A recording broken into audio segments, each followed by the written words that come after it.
There we go. I'm going to record the meeting because that means that I can, excuse me, that means that I can get the recording and I can post it on the learning platform. So, it means that, look, over the 5 weeks, I imagine that it's almost inevitable that someone won't be able to come to all the webinars because work happens and that's life. Well, I'll put the recording up as soon as I get it every week. So, hello, welcome to our first webinar. It's great to see everybody. I think this is it's fabulous that so many of you have been able to come.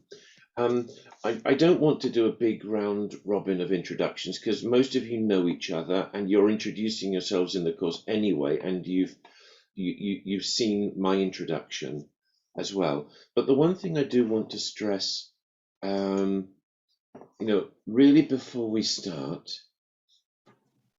is just please feel free to ask questions at any time. I mean, not just in the webinars, of course you can ask any question in the webinar, but personally, when I'm in one of these webinars, I always think about the question I wanted to ask about 2 days afterwards.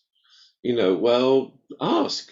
And you can ask in the platform or you can drop me a line. I'm very, very happy to help. I can't promise that I will know the answer, but if I don't know the question, then I can't help you. So I really mean that. Please feel free to ask.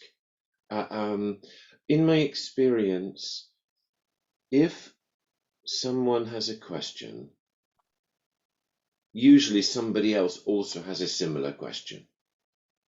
So feel free to ask. You've got my email. You can drop me a line. If you need a call, we can jump on Zoom or whatever. Just let me know. Okay, so what we're going to do today is, there we are, and it helps if, there we go, if the slides move. I'm going to do a quick overview of the platform with a Q&A, and it's a chance to ask any questions about how things work, what things mean. And again, if you think of a question later, just ask. And then we're going to look over a little bit of content, something on different perspectives of success, how we define projects, which links to talking about cake. More about that later. We're going to look at the case study, but I also want to use the case study and a broader Q&A to deal with some of the questions that you guys have already asked, which is looking at tolerances, how we plan for adaptive management, how we can plan for that, tolerance levels and things like that. So and we can try to combine these as well. But please, if you've got a question, don't feel you've got to wait to the end. You can ask to take the microphone. You can write it in the chat. Anything I can do to help, just let me know. Okay, so first of all, bear with me because I'm going to have to switch screens. There we go. And okay, now can you see? No, you can't because it has paused. Bear with me a second. And I'm going to share my screen again.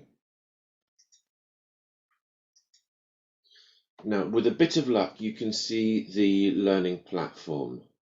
Can you see that? Yes, thumbs, thank you. It's always good to get a thumbs up. It's good to check. All right, so, okay, I'm not going to spend too long on this, but it is a chance. And I know some of you have been active in the platform already, some haven't. Okay, it's fine. So, this is what you see as a learner when you log on. And not very imaginatively, we've got week 1, week 2, week 3, and so on. So that's just how it is divided. And you've also got our leaderboard, which I'm going to open up. And you can see, where everybody is. And basically, when you do work in the platform, you get points. I mean, that's how it works. Now, for some people, this is super important, and other people really don't care. It doesn't matter. It's up to you. You know, some people are hyper competitive about this sort of thing. Other people, it's irrelevant. But the important bit around this is how you get points. Okay, so you get points in a couple of ways. So I'm just going to open up the first. Let's open up this one actually. So what we see here, we see a number of learning activities. Here we've got one, different one, the guide, an assignment, and so on. Okay, so I'm going to open up this one. Okay, so here we've got a reading that's taken from the Project DPro guide. And when you go through this, and you can do it here on the screen, or you can print it out, or, you know, I sent you the complete guide as well, and I do suggest printing that out at some point. When you do this, you will get 2 points when you go through the reading, but you also need to make a comment answering the question. Now you can answer it directly, or you can reply to one of the comments, and then you will get an extra 2 points. So you need to do this to get enough points to go through the levels. I mean, that's why it's social learning. I mean, it's what we're trying to avoid. A lot of virtual learning is like you against the machine, and you're sitting there, click, click, click, click. And the idea here is you can see what people are saying, you can comment on it, you can put in your thoughts, so we can learn from each other, right? And just to prove how important I think that is, I'm just going to run a little test. Could you please, just in the chat, just type in the number of years of experience you've got working with projects? Doesn't need to be managing them, and it doesn't need to be in decaf. Doesn't matter. The number of years experience you've got working with projects in some way. It might be managing them, it might be supporting them, it doesn't really matter. Okay, so thank you. I can see people are typing in furiously, which is great. So we've got, let's see what we get. Okay, that's fantastic. So very quickly, what we can see is and as more come in, I'm very quickly just seeing what we've got here. We've got 15, 25, 29, 31. Let's go right, plus or minus 5. All right, so let's call it 30. Let's call it 36, 41, 61, 64, 74, 81, 101, 103, 105, 112. Let's call that 120, 129, 133, 145. So let's see, in round, and I probably missed something. I was trying to add it up quickly. What I mean by this is that if you look at all of your experience as a group, you've got about 150 years of experience. Okay? The most experienced person in this list was 20 years. Okay? So, working together, you have got significantly more experience than your most experienced person if you work together. I think this is incredibly important. And I think it's important for the course and for the learning. It's a wonderful opportunity to learn from each other. I also think it's important for project management. I mean, in the end, you guys are going to have to get these tools to work in your own projects. I think projects are far too important to leave to project staff. It's all about finding ways to work together, to take advantage, to profit from this huge wealth of experience. All right, so and it is a great opportunity to do that as you go through the course, because you can see what people are doing, and you can share. All right, let me go back now to the main to the overview. Actually, I'm going to, so you can see one other thing that sometimes I mention it in the video, but sometimes people forget. So the way that it works is when you've got all of the points for the one module, the next you can go on to the next one, and then when you've got all of those points, you've got this little blue icon that looks like a door, okay? And that is called a level gate. So I'm going to go into that. I'm going to show you where it is, and when you've got the points, you can then answer that, and you have to answer that, and you can see it down here at the bottom. I'm going to open that up. And it's a question that is designed to help you think a little bit more personally. Okay, so you can apply it to your own learning, and then you answer that. And then when you've done that, I'm just going to, I'll delete the comment later, but just to show you what happens, I'm just going to put this in, submit, and I go back to the level, and here we go. You can see that that's now green. And what that means is I am now ready. And again, I've tricked this because I'm also the overall admin. But when that's green, you've done the points, it will go green. You do that, it goes green. Then the next week will open on Sunday morning. And the reason it opens on Sunday and not Monday is just in case people want to do stuff over the weekend. If you don't, no problem at all. But then week 2 will open, and then obviously on the following Sunday, week 3, and so on. The reason for having the levels locked is the social learning. The idea is it's not about racing forward to try to complete as quickly as possible. Okay.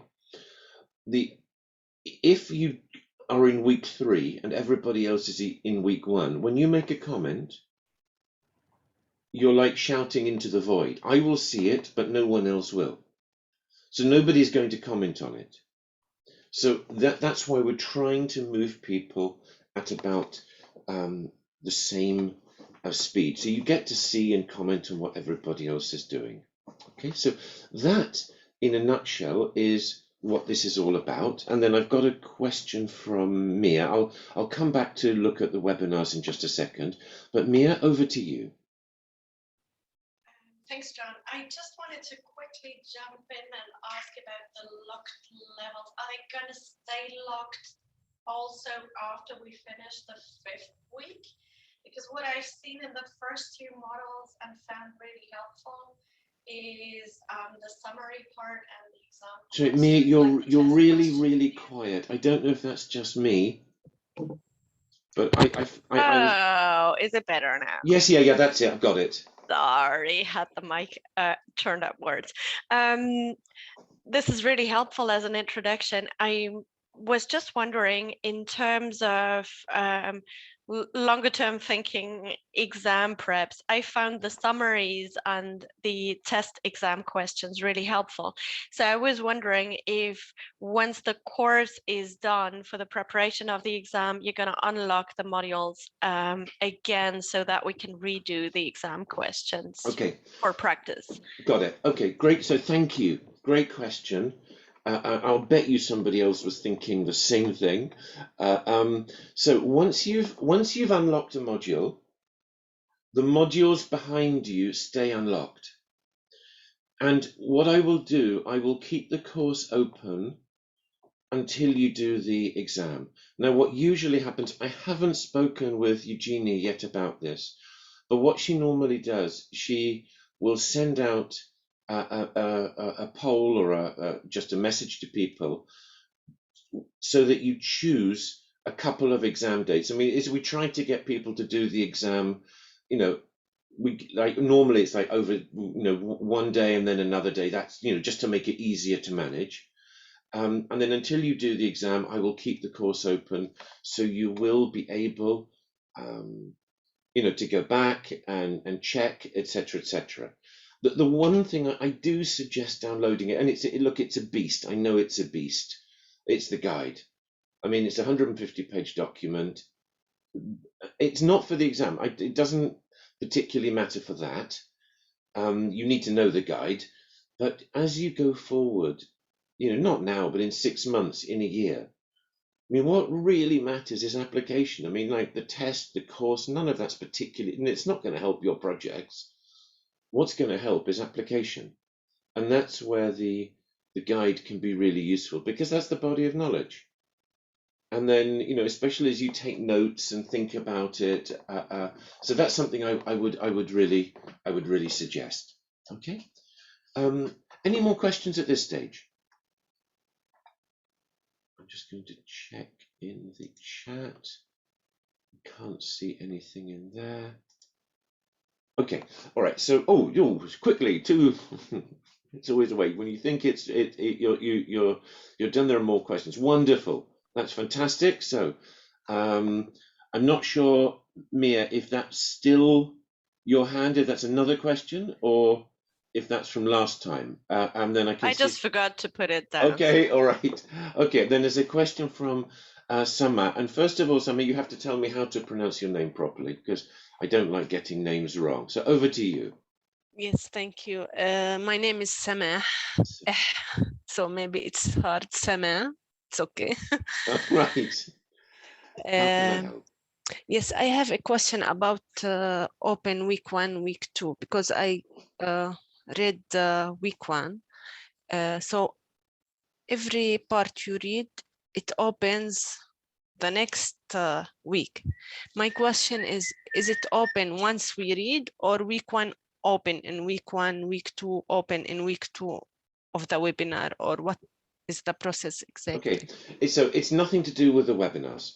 Okay, it's all on the learning platform itself. So somebody, if somebody, this has happened, somebody only comes to the webinars, they won't complete the course. All right, it's all about the platform. So what happens is that in week 1, these 2 modules unlock, but you need to complete this one first, and then you can move on to this one. Yes. Week 2 is locked until the beginning of week 2, but you won't be able to access it until you have completed everything in week 1. Okay, but if I completed week 1, it will be opened week 2 if it's still not the time? It will open on Sunday morning. On next Sunday? Yeah. Okay, I It got will it. open on Sunday morning. So when everything here is green, and that's green, that will tell you can go forward, but they will open on Sunday morning. And the reason is because sometimes people race ahead, and I've got one course at the moment with people in Puerto Rico, and they wanted to keep it open. And it means that you've got people who've nearly finished, other people have nearly started, and the people who've nearly finished, they're making the comments, but there's no social learning, because nobody else can see what they've done. The one thing I do think that is useful, if you do have any extra time, and I know what the decaf workloads are like, but if you do, it can be quite instructive to go back just to look at the comments that other people have made. It literally takes you 5 minutes. And you can just quickly go over it and say, oh, that's interesting. And then you can make a comment or something like that, because you can always go back. That's not a problem. So that's just a tip for learning. Okay. And just a small question. What is the purpose of getting the points? I know that is to open the gates or the next level, but is in general after opening it. It's just a way to show progress. Okay. That's all it is. Now, for some people are very competitive about this and really interested. Other people aren't. So the minimum is it just marks progress and okay, here it tells me I've got enough points, I can go on to the next week. Now there is a difference between, and I'll go back onto the leaderboard. So we've got the total score and we've got the course XP. Okay, there is a slight difference. Okay, the course XP, this is your work, this is what you do. The comments, these are the comments that you make, this is the activity that you do, etc., etc. The total score is a combination of this plus extra. So if somebody likes your comment, if somebody comments on your comment, you get extra points. So that's what the total score is. Okay. But that affects nothing. Just open the gates. No. There is no prize for getting more points than anybody else. There's nothing like that. It's got nothing to do with a certification. Okay. It is just about it's just marking your progress through the course. Okay. Okay. Any more questions at this stage? Just one question, Sophie. For the webinar, John, if we cannot attend one of the webinar, will they be available on the platform? Yeah. So I'm recording all the webinars are recorded, and then what I will do, when I get the recording from Zoom, I will upload it to the platform, and the place I will upload it, there's a perfect link, is this bit, which is webinars. And at the moment, what we've got the webinar, the different webinars here, as you know, but then what will start to appear underneath will be the recordings. So you will be able to access the recordings. Now, depending on the exact size of the file, I will either upload the recording directly or I'll put it onto YouTube and make a link. Because the 1.5 hour webinars are right on the limit. So if there are lots of questions and we go over, then the file is too big for me to upload. I'll put it onto YouTube. I'll make a link. It takes a bit longer, but they will all be there. Okay. And there were I saw some hands going up. Again, Samaha, I can see your hand is up, and Rosaria. Hi, I have actually a suggestion. I don't know whether it's doable at this point, but I mean, to help us organize our time and make it compatible with the rest of our working schedule, I was wondering whether it would be possible at the beginning of each learning unit to put an estimate time required for the work. I mean, I know we all work in different ways. We read faster, slower, but I was thinking just an average or something, just to because sometimes, I mean, you have, I don't know, 15 minutes and you say, will I make it until the end? And then it doesn't really make a lot of sense, right? To start something that you won't be able to finish. It's just if it makes any sense. What I can say is the average. I haven't looked at because it is difficult because of different learning styles. I've surveyed over 2,000 people now. The average is 5 to 6 hours a week. But I know people who spend double, and I know people who've done a week in a couple of hours. So that's the average. Okay, 5 to 6 hours should be enough to get you through all of the material. Now, the one thing that does take longer, or can take longer, is, I'm just going to open this one up, is the assignment. Okay, now as you've seen, you don't need to do everything. That's, we're all adults. The point isn't to force feed, so everybody must do everything. You do have some choice. If you want to do the assignments, they can be very useful because they allow you to apply it to your own context, but obviously, an assignment can take longer. So I think it's just fair to mention that. Okay. And I can see more. I have no idea who was first. I can see hands from Sophie and Theodora. So, yes. Thank you, John. Just maybe you told it. You say it for the exam, it will be in the week 5th. there will be a time slot we have to arrange from now, or it will be during the week we do it up to us? Okay, so exam questions, and I'm sure there will be more exam questions. So the exam is, so when you complete the course, you get a certificate of completion. It's automatic. You know, you get that at the end of the course. Then Eugenia will write to everybody to find the best times to do the actual exam itself.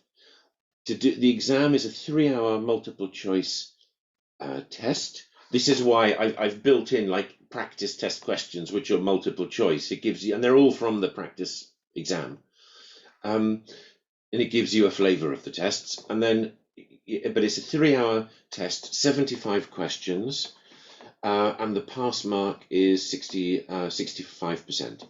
So that's what you need to. So it's 49 out of 75 questions, and you know, it's done online, so it's not you need to go somewhere, and it's all online. But we, just to make it easier to administer, Eugenia tries to arrange, you know, to be this day or that day, and then people can choose, so that you'll be doing it in a group, you know, with a number of other people, but it will be online. And the course will stay open until you do the exam, so you can go in and check and things like that. Okay. Okay, and who's next? Is that Theodora, I think. Theodora? Okay, over to you. Thank you so much. It was very interesting to see how our individual experience in working with projects spreads from, I don't know, I think 1-2 years to 20 years. I have a curiosity more from the point of view of a designer of trainings. This training is designed with the expectation of what kind of experience in project management from the participants. So, right, so you've got two things here. You've got the body of knowledge and you've got the training itself. Okay, so the guide is put together. That's the body of knowledge. You know, that's for everybody. You know, there's not an advanced guide and a basic guide. You know, this is the body of knowledge. And all we were trying to do, and I was one of the people that wrote it, we tried to take the way that our sector manages projects, and it doesn't really matter if it's a humanitarian response project, an environmental advocacy project, or whatever, the sector has a lot in common. But we try to marry that with the tools of the profession of project management, so that you can see how our sector, so for example, you might need to do something like a logical framework or a results framework as part of your design. It's probably part of a proposal. Okay, as part of that, you have assumptions. Okay, assumptions are usually written as positive statements. Flip them, make them negative, you can see their risks. So then we look at risk management, and we do that before we look at planning, so that the tools of the profession of project management, work breakdown structures, network diagrams, you can use your risk mitigation activities, which we've taken starting with our assumptions, and you can feed those into the planning. So that's what we're trying to do with the guide. With the training, this is the foundation, and the exam is the foundation of the Project Deeper foundation. There is a more advanced one called the practitioner, which is not an exam. That is a process whereby people can, over 3 months, they can do a series of mini courses, but also read on the subject and develop and have a portfolio of work showing how the content has been applied to real projects. What DCAF is trying to do here, and you are the 5th or 6th cohort, I can't remember, that have been through this. What DCAF is trying to do is develop a common language to talk about projects across the organization. So that if somebody says work breakdown structure or earned value management, everybody knows what they're talking about. So in that sense, there is no prerequisite. You must have done X years of experience. That doesn't matter. The idea is very much to develop this common language. And also, I hope, I mean, you know, I've been working in projects for, you know, a very long time in the sector. And I remember I was, I did a certification that's common in the UK called Prince 2. I did it so long ago that the online options didn't exist. But what was interesting was I'd been managing projects for a while in NGOs, and I came across a whole host of tools that I simply didn't know about. And so I hope that is also the case, that for some, a lot will be new, for some it will be a refresher, but it will also be putting things into a sequence. And I hope that for everybody there will be some new tools and techniques and ideas as well. But in every case, what really matters is thinking about how to apply them. Okay, so that was a long answer to a very simple question. And Sama, your hand went up again there. Yes. So over to you. Thank you. Just to confirm, the passing question in the exam, we should get 49 from out of 75. That's right. Okay, that's it. 65%. And you may well get, and don't worry, I'm not going to just dump you in it. When we get to the last webinar, we will talk more about the exam specifically as well. Okay. Okay. Thank you. All right. No worries. Okay. All right. So I think that's all of the questions, which is great. So what I'm going to do, bear with me whilst I move screens again. And I've been talking far too much, so I'm going to get you to do so very shortly. All right, so perspectives and stakeholders. Okay, now the reason I think this matters is that you've got a whole load of stakeholders. Internal, let's not forget them, but also external. And a stakeholder may have a different definition, a different perspective, a different view about project success. What I'm going to ask you to do, I'm going to put you into some breakout, excuse me, I'm going to put you into some breakout rooms. And what I would like you to do is, well, first of all, you can say hello to each other. I'm going to put you into 4 breakout rooms. So there'll be 5 people in each room. And if you don't know, if you know everybody, great. If you don't know each other, just quickly say hi, say hello to each other. But then I would like you to share your stakeholders in your projects, internal and external, and how do they define success? What does a successful project look like from their perspective? And then please could you choose or volunteer somebody to be your spokesperson, and then when we come back into plenary, I'm going to, each group can give some brief feedback about what you've been discussing. All right, and I will come round the groups to check that everything is okay, and if you've got any questions, you can just ask them. So we've got 4 rooms, and I'm going to put you into the rooms now. And I'll give you 10 minutes. Okay, so I'll be bringing you back after 10 minutes.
we talk to each time.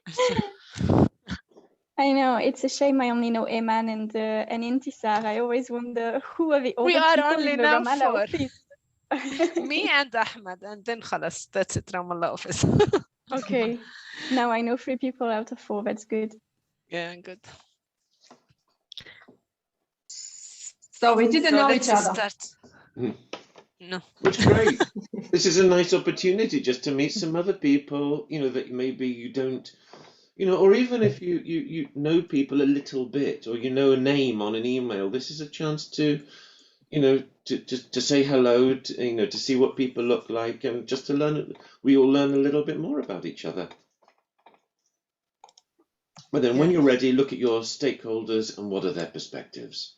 So we have to start by saying what stakeholders are, no, who they are. Yeah, who are your stakeholders?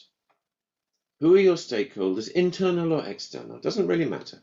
Some projects may have more external, some more internal, but every project will have. What do you mean internal stakeholder? I never thought about the stakeholder as an internal person. Right. Always people outside of the project, or the beneficiaries, or the donors, members of the international community who are there on the ground and they might be affected or interested in I think who could have an impact. I mean, the way we can define a stakeholder is who has an interest and can have an impact on your project. So let's say that you're running a project. You've clearly got external stakeholders. You've already identified a few of them, but you've also got people internal to DCAF who are interested. So, for example, the people looking at MEL have an interest in the project, and they can also have an impact on it.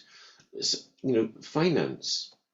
I always think it's useful to think about who are some of the internal stakeholders that have an interest and can have an impact on your project, because you know you may have other projects in other countries that might be interested as well. They might want to learn about it. So it's just thinking about it, you know. And if there aren't many, fine, doesn't matter.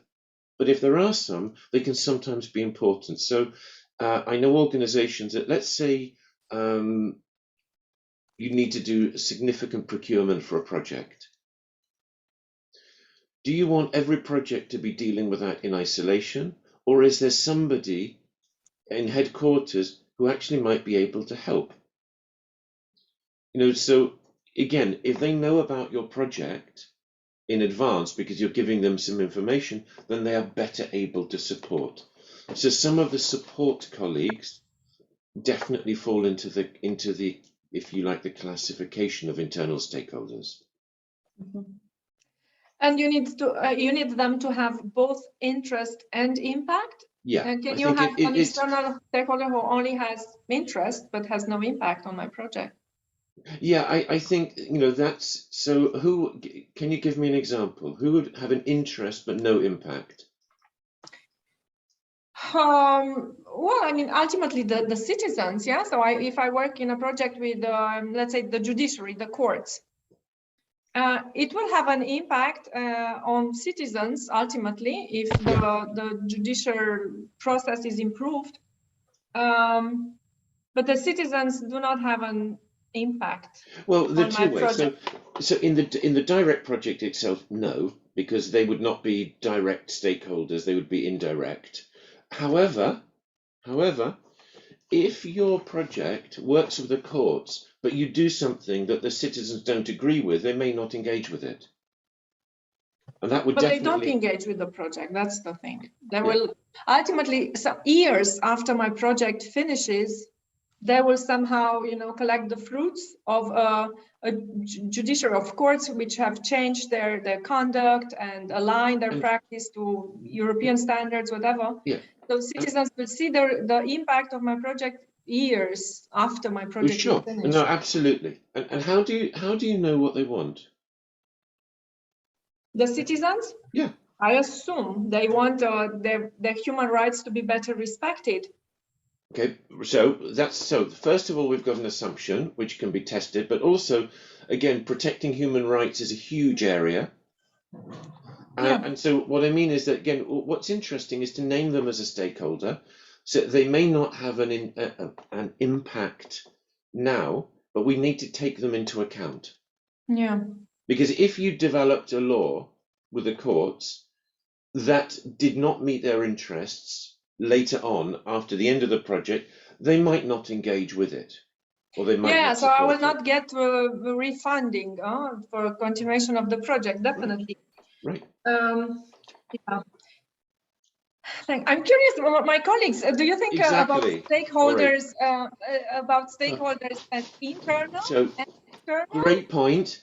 And I'm going to move on to the next room, but this is exactly the right sort of discussion. And what you're doing is you're showing that it is complicated, and we need to be clear who are the stakeholders and what are their interests. Because if we don't know what their interests are, we cannot logically meet them. Okay? Sure. All right, keep going. This is perfect. Thank you, John. Yeah, that's interesting. Know the sorry, recording in progress also. Okay. So it's very important to have a sense of ownership from this stakeholder. I would say it's probably the main stakeholder, and DCAF is more of a counselor in this case rather than really the one implementing the project. So I would say it's very important for success to have a sense of ownership, and that DCAFs bring some technical added value to the whole project, and the know-how, the experience of project management and project implementation similar in different contexts right there. Awesome. Thank you for the clarification. And I have a question for you, Alexis, because you are so close to the stakeholders.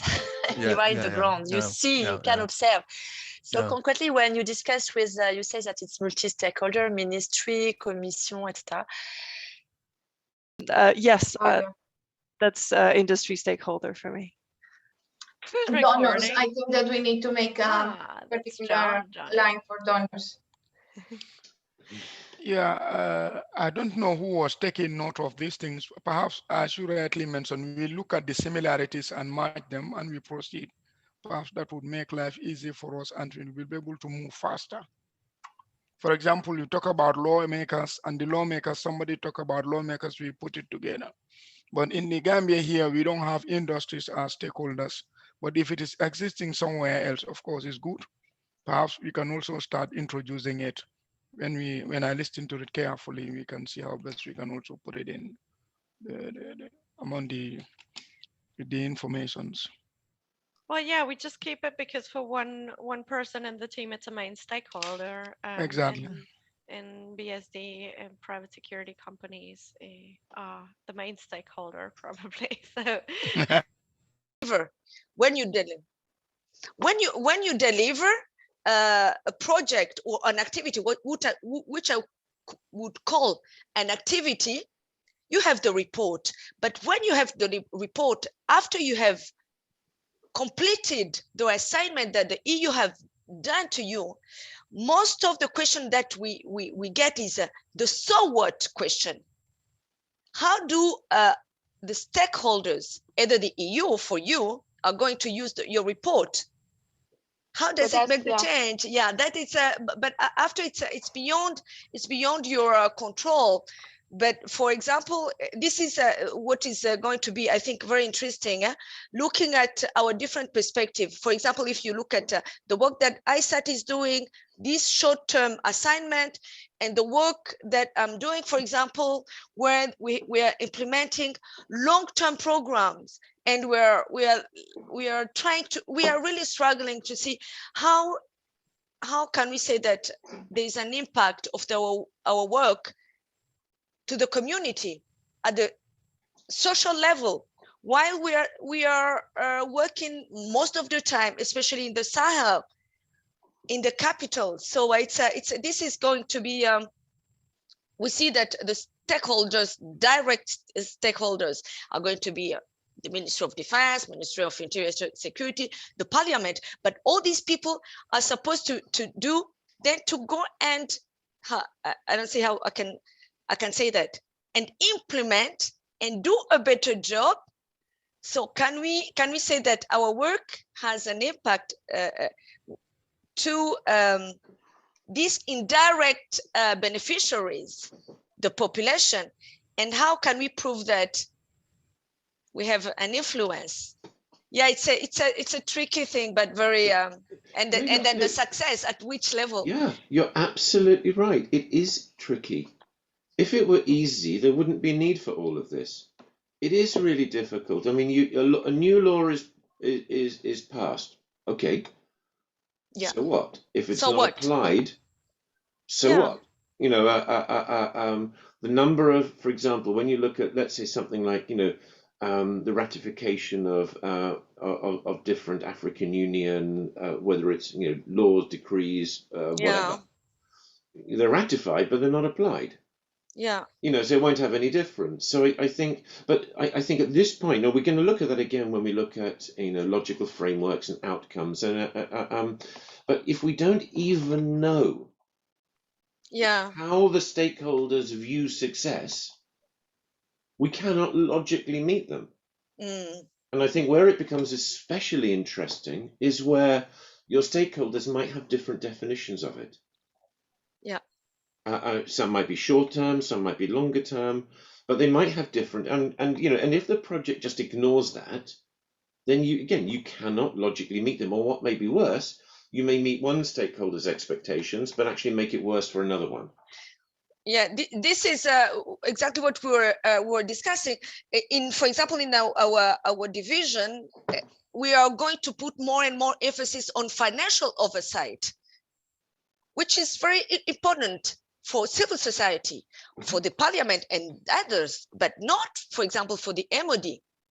The Ministry of Defense, looking at how they manage the finances, it's not really in my experience with the Ministries of Defense, that's the very last thing they want. Yeah, so even so much resource management sheet expenditure that's going into people's pockets. Yeah, so how can we define this as a success? It won't be one for them, but for others, for the it won't. But again, if you don't know what this definition is, you cannot meet it. This is why it's difficult, but it's important.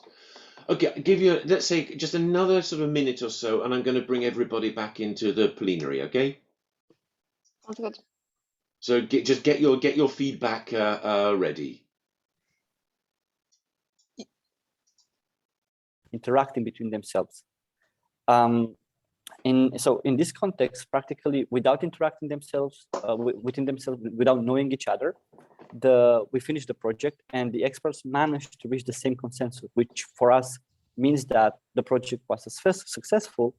And why do I think that they were they were perceiving our success in the same way? Because they understood the questions, and in the end they managed to identify what are the main priorities, you know, for digitalization in security sector governance to actually work, to actually happen. I hope this is clear. Yes. Thank you.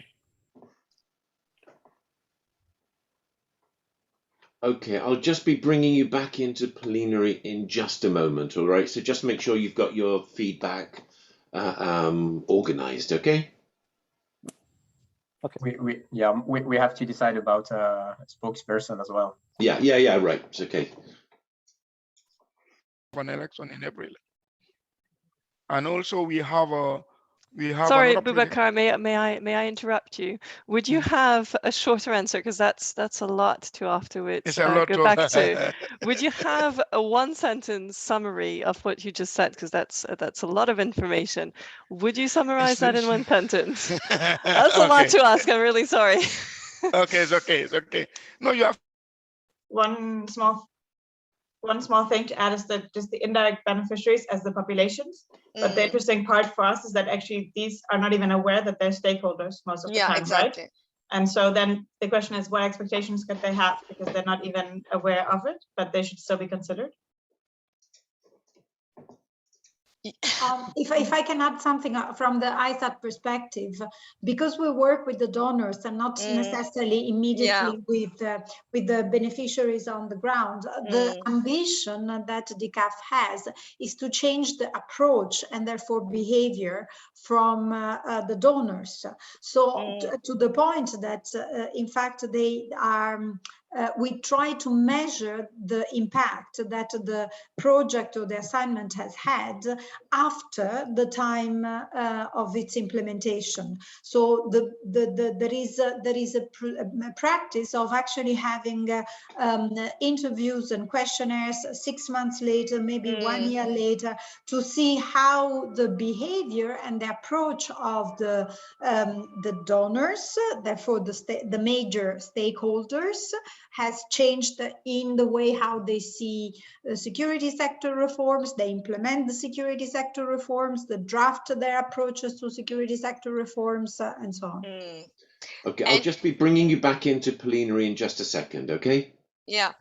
And Merlin, what you have just said is really very interesting, because what we try to do is to do these perception studies to see. Okay, so people are coming back into the main room, which is fantastic, which is great. Okay, so I think we've got everybody.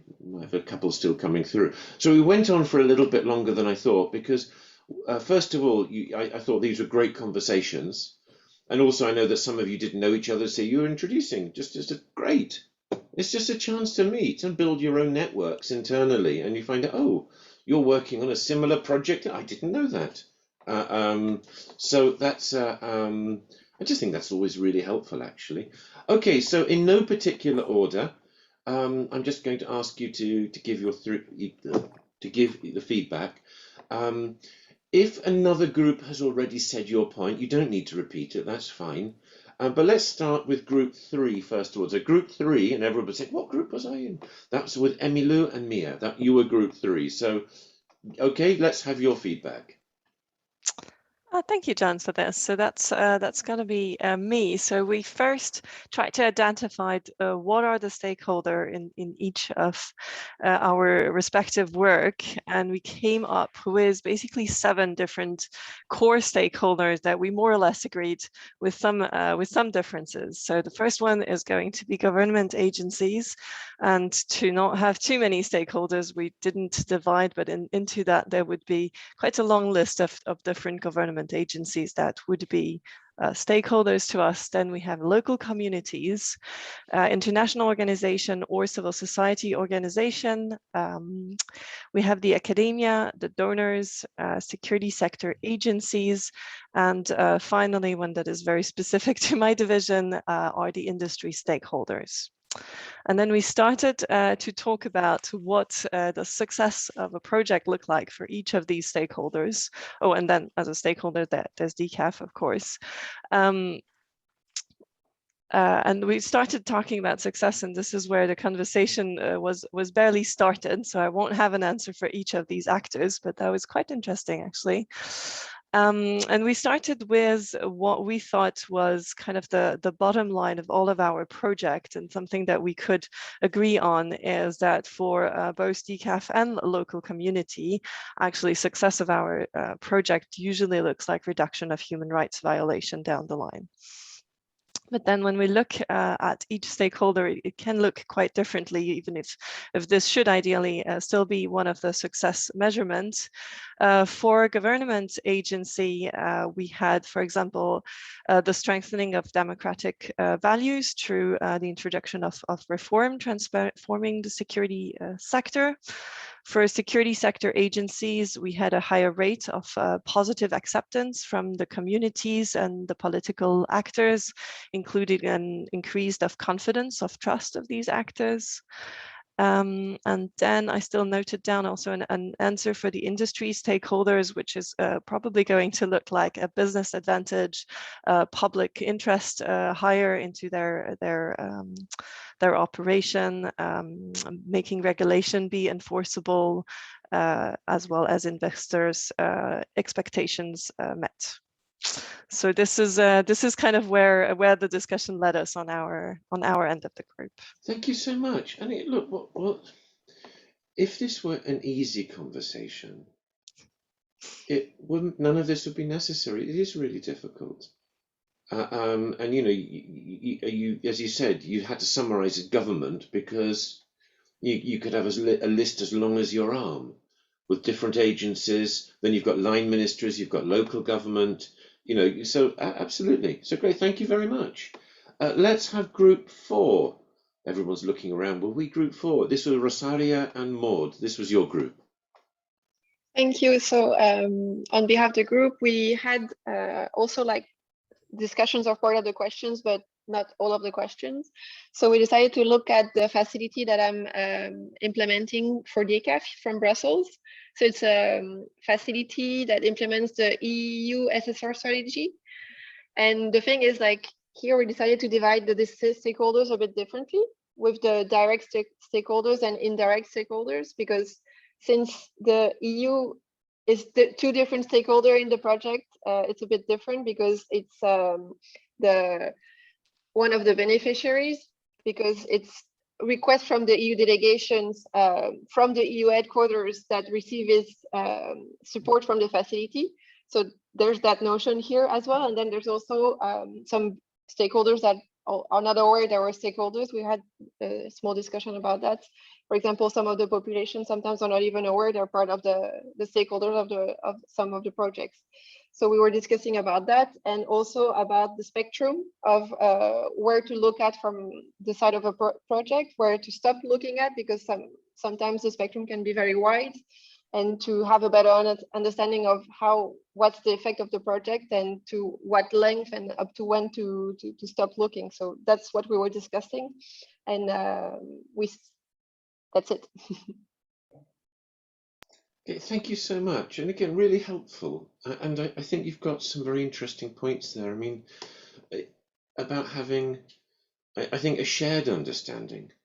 I mean, something that you really don't want is for a project team to have a different understanding of who the stakeholders are. And you want the understanding to be clear and shared across the project. And that includes understanding the interests of the stakeholders. And again, logically, if you don't know how they view success, you cannot meet it. And I very much appreciate the point that you've got direct stakeholders, but you've also got indirect stakeholders. And I think a lot of this is also about just taking active decisions about who we're going to engage with and how, because you can't engage with everybody. Yet when you're working on projects which involve legal reform, potentially everybody has an interest in the project, and so I do think you need to be clear about definitions and taking choices, so that if you decide to engage with a broader range of stakeholders, that has to be reflected in your project design, because otherwise it doesn't mean anything. So thank you so much. Let's have group 1. Christina and Natalia, this is your group. Thank you, John. I think our group's conversation stayed more on the conceptual level, and we weren't as specific as other groups. And we were discussing after your introduction on external versus internal stakeholders. We got stuck on that concept. So what we did was basically we took one example, namely we imagine a project concerning parliamentary reform.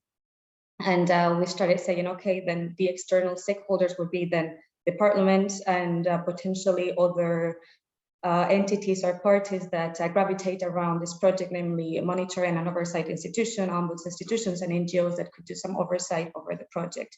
However, then we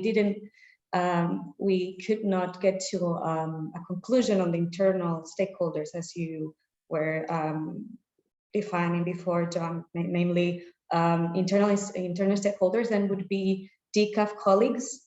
And in that sense, we did not see, I think, the main conclusion, and I'll be happy to and interested on listening to what my colleagues have to say on this. We do not see internal DCAF personnel as stakeholders, and we would I would say that the main conclusion of our conversation would be we don't see also the interest of including internal stakeholders as part of the project, since it would make it heavier for reporting and organizational purposes. So happy to hear your thoughts on this. Great, thank you so much. And look, I actually think the conversation about internal versus external stakeholders is really helpful. I mean, and first of all, I think that defining someone as a stakeholder doesn't necessarily mean that you're going to be sending them reports. It means that you understand who has an interest in the project and who might have an impact on it, and then you decide how you're going to engage with them.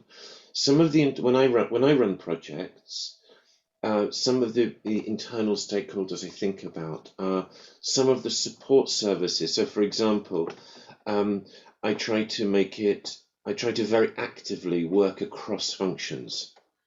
And to understand, is there, for example, am I going to need particular help from human resources or finance or monitoring and evaluation or whatever? It doesn't really matter. But if I am, then I actually consider them to be a stakeholder and I think about how I'm going to engage with them. Because if I think about how I'm going to engage with them, then I can include it in my planning. And I think in an interesting area, which is on the edge of stakeholders, but it's also looking at other projects that have done or are doing something similar. Now, I've had a look at DCAF's learning systems and your SharePoint site in the past, and I know it's improving, but it's still hard to find information. And what a lot of DCAF people have told me is that when you want to find something about other projects, it depends on who you know. So if you know people, you can ask them, otherwise it's really difficult. Now, the risk of that is that there may be a very, and trust me, this is not a DCAF issue, this is true in many organizations, that the risk is that somebody may have some very useful learning,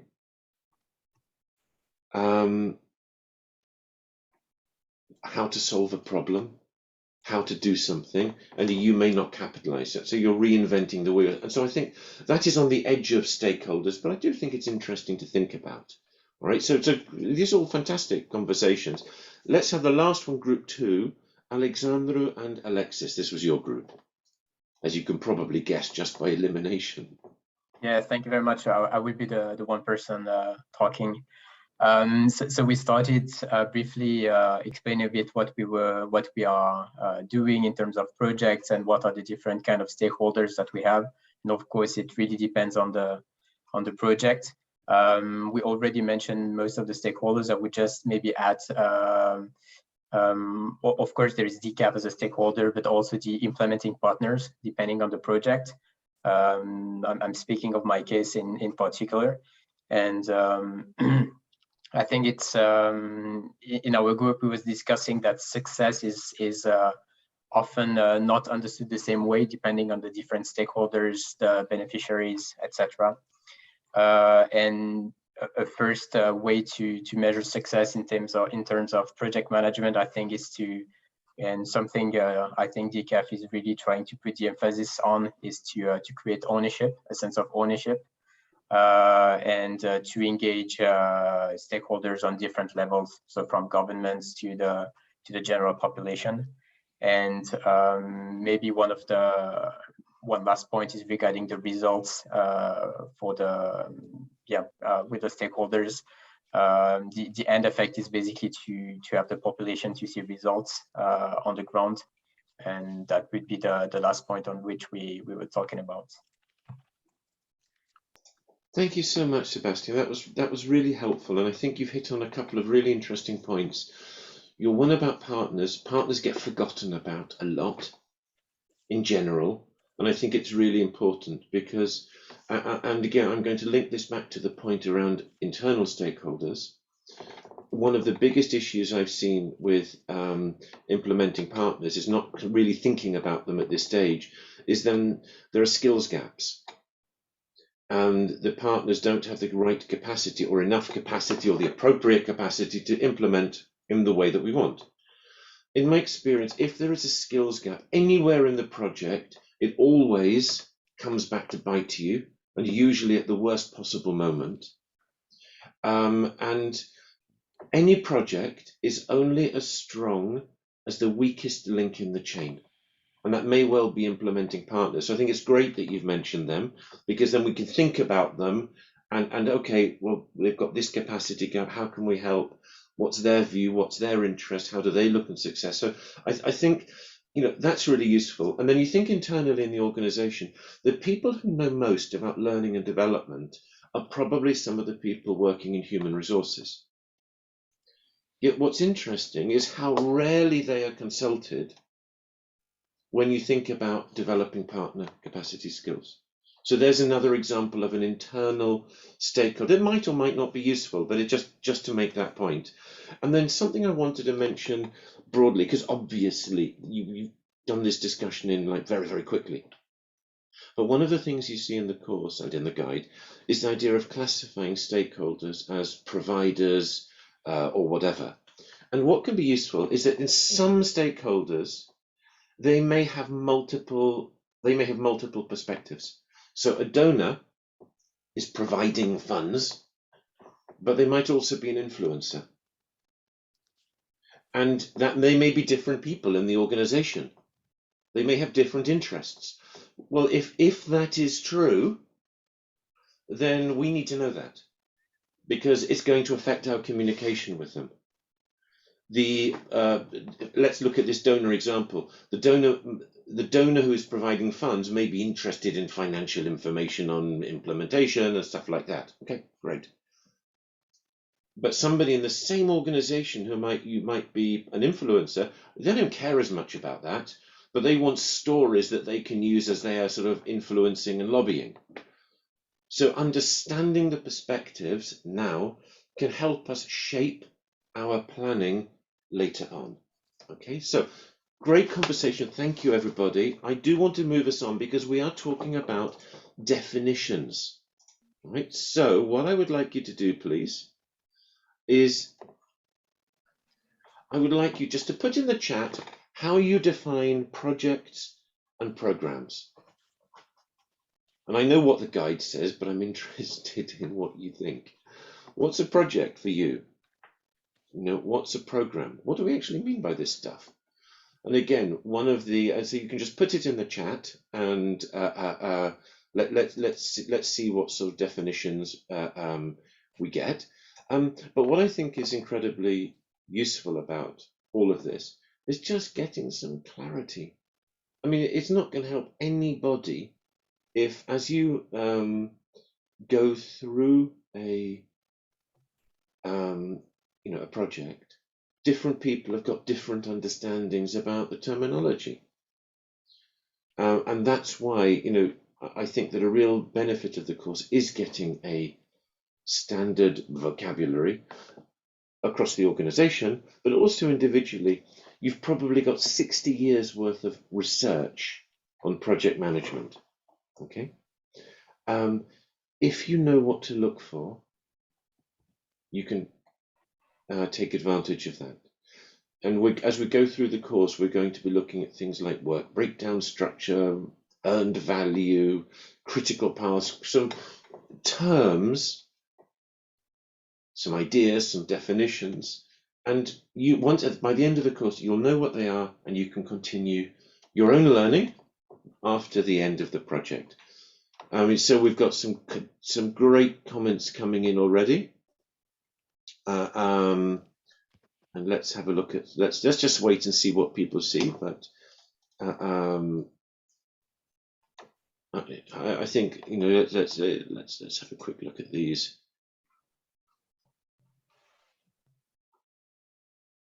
Broader impacts, projects, shorter term specific, absolutely, time bound, scale size, yep.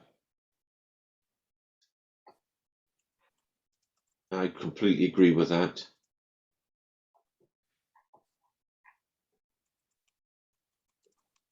Okay, great. So good. So let's have a look. So projects, shorter, definite start and an end. They've got resources attached to them. And I stress the word resources because it's not just money, it's also about people and skills. Projects, it's all about people in the end. So it's shorter term, time bound, got resources, and it's focused on achieving something. Something is going to be different at the end of it. Otherwise, what's the point? Now, there might be a product, it might be a service, it might be but something will be different at the end of the project. Okay. Programs, bigger, multiple projects. So it's, you know, it's obviously more than one. Otherwise, it's a project by definition. And there is some commonality. You are not just managing a sack of projects. The way I define it, which makes finance people extremely nervous, is 2 + 2 = 5. That we are managing a group of projects to get some added additional benefit together. That's what we're looking at here. But let's have a look at this another way as well, right? Because I think we've talked about size and scale. And let's have a quick look at, so we can see from this, graphic that projects usually form part of programs, but they don't have to. You can have standalone projects. And then a portfolio is your link to strategy. I mean, an organization has some strategies, and nobody is asking us if we like them or not. Those decisions have been taken. And then what we're trying to do is to make sure that all of the projects and all of the programs, you know, fit, that we don't do something that's outside the strategy. So that's what a portfolio is. And again, there's more about that in the guide. But when we start looking at projects, one way also to think about this is how big they are and how complex they are. What I find can be useful here is that if you've got very large and very complex projects, you need to have really good project management.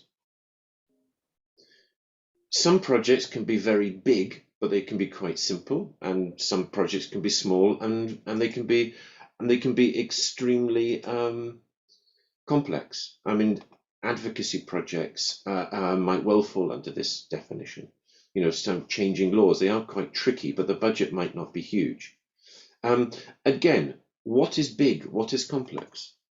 Well, that's going to depend on skills and experience. If your team is used to managing projects of $1 million, then a project of $500,000 might be small. And if your team is used to managing projects of $500,000, a project of $1 million is huge. So a huge amount depends on experience or experiences and skills as well. So again, this is another way to think about it, but something that I would always suggest is that if you can break up big bits of work into small bits of work, it makes life easier. I told you we would come on to cake. How do you eat a cake? What do you do? You can take the microphone, answers in the chat, doesn't matter. You divide it into a small part to share. Thank you. Gold star. You slice it into smaller pieces. You don't try to like stuff the whole thing. Well, maybe you do. I hope you don't. You know, try to eat the whole cake in one go, because it is messy, wasteful, and sort of uncivilized. You slice it into smaller pieces to make it easier to eat. It is the same with programs and projects. If you can find ways to take a big bit of work and break it down, it makes it much easier to plan, manage, and deliver. And I know that something that can be a little bit difficult is when you've got a very large grant. You know, your donor has this huge grant, and the donor says it's a project. Who cares what the donor calls it? It doesn't matter. What we need to do is to translate that into something that facilitates planning and implementation. And we're going to come back to this theme a lot as we go through the course together. We'll look at it in terms of, how we define projects, but also when we come on to something called stage planning and management, how do we break the project down into smaller pieces? Okay, now something that we've also got in this course is a case study. Right, this is the slide from hell where I know some of you have already looked at it, but this has been written by one of your colleagues, and we've got a scenario. We've got a donor. It's a project in a Central American country. You don't have a field office.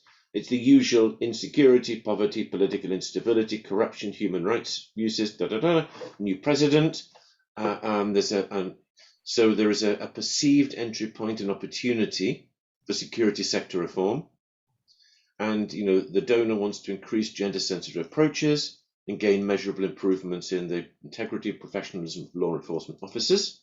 You've got a budget, 1.5 million Swiss francs, 2 years. You've got some of the tools that need to be included, and you're going to have to work with 3 other organizations who are working in this area. Okay, so this is your scenario. Okay, what I'd like you to do, I want to put you back into your groups, and I just want you, what do you need to consider? I know that some of you have already finished the first week's work. Some of you are just starting it in the course, what we've looked at today, but just what are some of the things to consider when we look at a case study like this? I mean, if we want to create this as a project, what do we need to think about? Okay, so I'm going to put you into your breakout rooms, and I'm just going to give you 5 minutes, and I will bring you back. Okay, and then you don't need to give feedback to plenary, but what I will do is when you come back into the room, I'll ask you just to post your thoughts, your feedback, just to post it into the chat. Okay, I'm going to put you into the rooms now.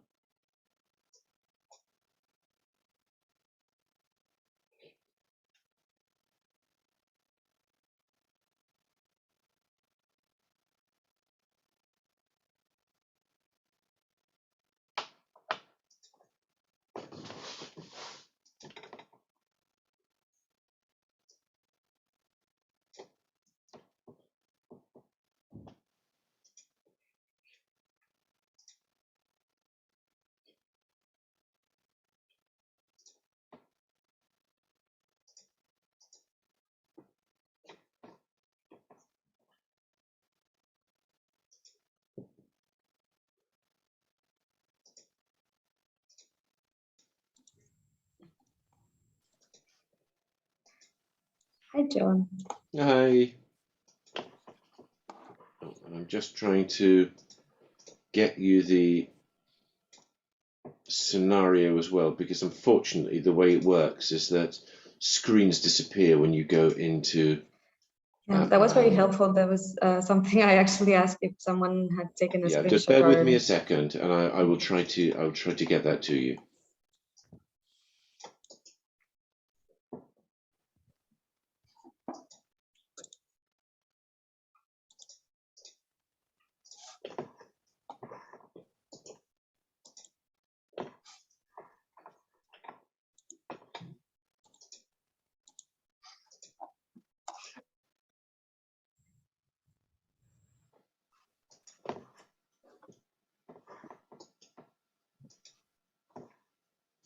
There we go.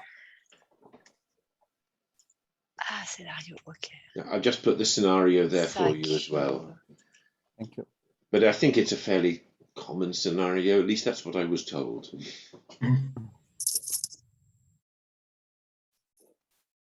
And what your expectation, John, is to just what are your considerations? What do you need to think about? If this is a project that you're going to set up, what do you need to think about? What do you need to consider? Well, I think one of the very first points, and to stay quite, have to two main goals that was given by the donor, I would basically bring everyone to the table. It said that we were going to work with 3 different organizations, so I would sit down together with them to define what are the concrete goals, and then yeah, so I think we have different perspective. For me, the first thing I grab is insecurity and instability. How far can we put that in our planning? Plan B, are we going to be able to implement? What are the risks? And then we have the objective. What we have seen is from the donor. Does it have the same perspective from the partners? Is there any political will to engage into these different thematics? So how to balance, how to put these two together? Oh, sorry. Yeah, John, sorry. No, but if I can jump on what you just said. I see that John has just raised a hand. I think he was celebrating you. I thought what you said was great. I think that it's absolutely, if you've got different perspectives between your stakeholders right at this stage, then sometimes the best thing to do is not to do a project. And that's often everyone forgets that. Yeah. Because we can get some money. Let's do it. Yeah, and then we go. And then later on, it's the most. There's no political mess. will. Yeah. Yeah. So I think that was a great point. And if I can jump back on that, as it's mentioned in the scenario, and I think that's very important, is like here it's an invitation. Yes. Hi, John.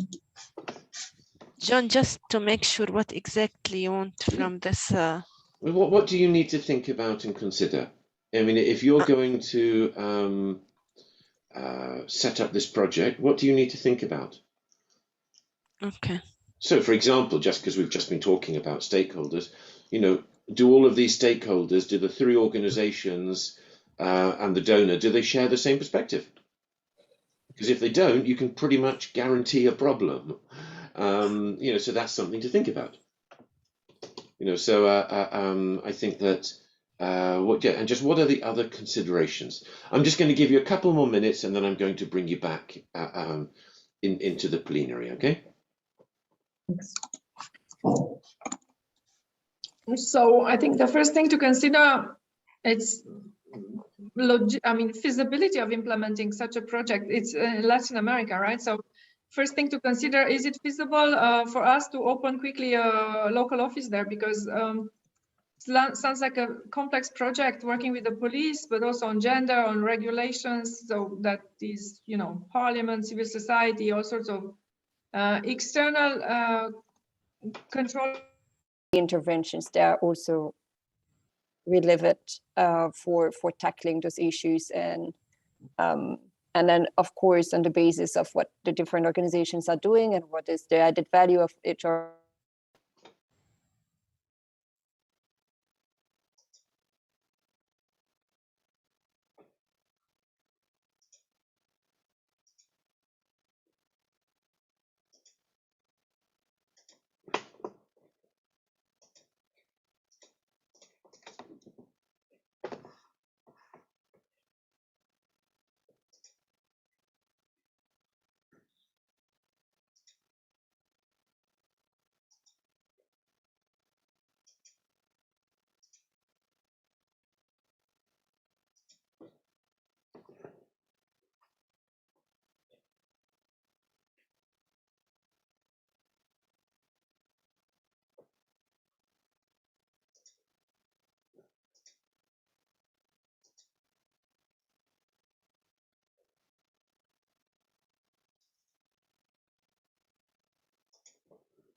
Okay.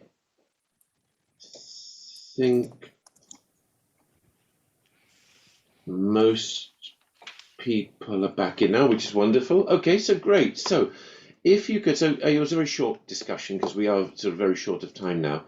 But it would be great if you could put your observations into the chat as we just think about what to consider in this mini case study. And the idea of the case study is we will be using it in the webinars. And if you need to, because we've got these assignments in the course, and if you can do it for one of your own projects, fantastic. But if that's not possible and you wanted to do the assignment, whether it's creating a risk register or whatever it is, and you want to do it for this case study, that's also possible. So there's no problem with that. And if you want to use it in any other way, great, just let me know. Okay, so whilst those comments are going in, and I do think there were some really interesting conversations around, different stakeholder perspectives, and something I took from one of the group's discussions was, well, should we do the project at all? And this gets forgotten about a lot. Sometimes it's, oh, there's a donor, there's some money, let's do it. Well, maybe, but maybe not. And I think that if you've got different perspectives from your donors and your partners, well, you can pretty much guarantee a problem. All right, so you can see the comments, and they're all really good ideas that are going into the chat. But what I wanted to do is to check in now with questions, and we already had a couple around decision gates and adaptive management in the course and tolerances. So let's quickly look at those. Now, the phase model, I don't want to go into, you've seen it, etc., etc. I want to focus on a couple of aspects. So first of all, when you look at the phase model, you've got these funny little triangles, the decision gates. And the idea of a decision gate is that you can have them at any point. You can have it from one phase to the next, but most of a project is implementation. 90% of it is probably implementing. So you can have decision gates during implementation. You might say we want them every month. We might have them every quarter, whatever is appropriate. But it's just an opportunity to stop, look at the project. Are we on time, on scope, on budget? Do we need to make any changes? Does everybody agree with the changes? So we keep everybody on the same page. And then, do we have a detailed plan for the next period? Yes, okay, move on. So, in that sense, the decision gates can be helpful. If we know when we're going to have them, we can plan them. We can see what decisions need to be taken, who needs to take that decision, what information do they need, and that can tie in our MEL information, MEL, whatever you want to call it, actually to taking project decisions. And that's one of the links to adaptive management, because the problem with adaptive management is that if everybody changes everything whenever they want, you're going to go badly off course very quickly. On the other hand, we need to make changes. So the challenge is not do we make a change or not, but how do we control the changes? And decision gates can be a mechanism for that. And you've also got the idea of an emergency decision. Now, we look at decision gates in more detail in the project setup phase, but an emergency decision gate is when a significant decision needs to be taken quickly. You can't wait. And that's where the project manager, so we need to have an emergency decision gate. Let's get whoever the governance structure is together, and we look at governance structure in the next section as well. And that might be one person, it might be a group, but we need to take this decision and we need to take it now. So, as opposed to not taking a decision, and then that can be, well, it can be fatal for a project. And sometimes taking a difficult decision is not easy. Of course, it's not easy, but it's just something you've got to do. Tolerances are the idea of being very clear about who can do what. What can the project manager do? What can she do without needing to go back and ask for permission? What can the implementing partner do? What decisions need to be escalated to whom? And you want to be clear about that before the project starts, not halfway through it. And linked to that is a discussion which links back to decision gates. How will big decisions be taken? Because sooner or later, every project has to take a decision that's big and it's outside the ability of the project manager to take. What you want to avoid is trying to take a significant decision and be working out the process for taking it at the same time. So that's what tolerance is. Again, they're covered in more detail in the next section, but I actually think they're really important because it's also linked to experience. If you've got a really experienced project manager, free them up, give them more tolerance, let them get on with it. If you've got a new project manager, okay, maybe reduce them a little bit to reduce risk and allow them to gain some experience. That's fine. But that's what is spoken about when we look at tolerances. Okay, so I am aware of time, so I just want to check in. Are there any more questions about anything we've done today or anything in the course so far? Feel free, raise your hands, take the microphone, put it in the chat. I am very happy to help. And Jolie Huth, you've got your hand up, so over to you. Yeah, thank you, John. I just have a question. Sure. I think in the group we are 3 from Sub-Saharan Africa. And as you may know, a lot of things have been going on the last couple of months near coup d'etat. We had to review our programming and quick decision making. How do we do? Are we going to continue with the program? How do we change it? But most of the time, it's quite challenging. But my question is, we are waiting for our donors to give us a kind of guidelines, but how far can we discuss or can we involve our counterpart in this kind of decision making? I'm talking, for example, about Burkina Faso. I'm also responsible for Burkina Faso. Now we are seeing what we can do. With regard to the program. I think one of my colleague who is in charge of Mali, Alexis, is part of the conversation. But how can we? Because we adapt our planning. We take quick decisions. But how far can we engage the rest of counterpart into this kind of decision making? Thank you. It's a fantastic question. And I think when you have to make decisions like this, I think you need to be clear, first of all, what decisions need to be taken. And then you need to think about, well, who needs to take the decision, but also who needs to participate in it. And this goes to your point about when you've got your different counterparts. Well, I mean, I think it would be very helpful to know their position, what they want to do, what they think, because their position, their thinking may influence your decision. I mean, not involving them risks. You take a decision, you tell them, and they say, yeah, but we don't agree. We don't think you should be doing that. Now, you may take that decision anyway. Sometimes these are difficult decisions to take. They are.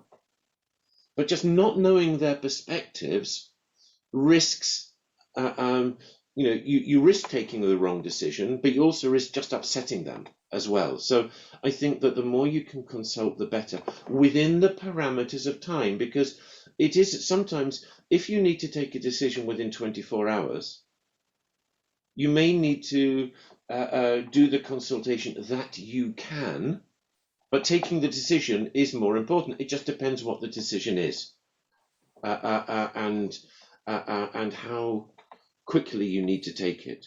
So in the perfect world, you can consult with everybody. In reality, there might be some restrictions due to time or other factors. Okay, so thank you. It's a great point there. And then I can see, where is it? There. I can see there's a question about the slides. So what I will do, I mean, do you want the actual slides, or I mean, because you'll get the entire, the recording of the whole thing will be there.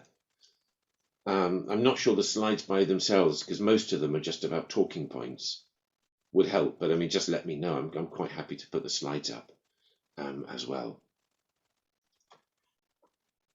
Any other thoughts, questions, observation, pearls of wisdom, even? Although I appreciate that it's a Wednesday morning and pearls of wisdom may be in short supply. Any more thoughts, comments, questions? I can't see any more coming in. Okay, look, thank you so much. Really appreciate your time this morning. If you do have a question, if something comes to you later, okay, no problem. Just let me know. That's absolutely fine. And I'll just write to me. If I can help, I will. Otherwise, I will see you, obviously, in the course. And I look forward to seeing you in the webinar next week. So thank you so much, everybody, and enjoy the rest of the week and the weekend. Thank you. Bye-bye. Take care. Bye. Bye. Bye. Thank you. Bye. Thank you. Bye. No worries. Take care. Bye-bye. Bye-bye.